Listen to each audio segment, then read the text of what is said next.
Saudara, tim Riset Institut Teknologi Bandung (ITB) menyampaikan peringatan terjadinya potensi tsunami setinggi 20 meter di pesisir selatan Jawa Barat dan juga Jawa Timur.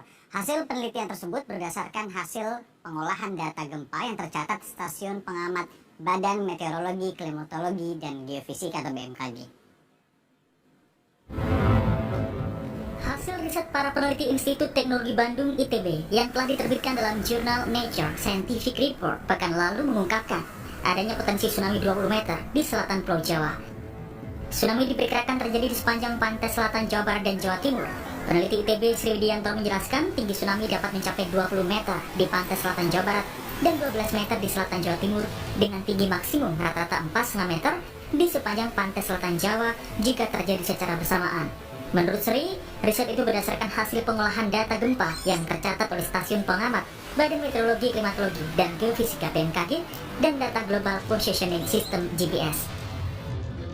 Sri Widianto seperti dilansir dari detik.com menyatakan, seismic gap ini berpotensi sebagai sumber gempa besar atau megatrust pada masa mendatang.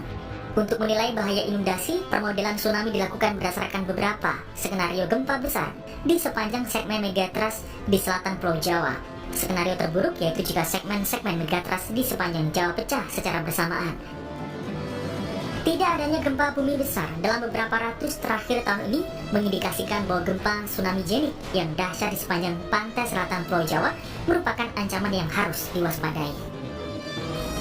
Riset ini sekaligus menjawab seismic gap di sepanjang Jawa dengan total populasi lebih dari 150 juta orang yang sebelumnya masih kurang dipelajari secara intensif.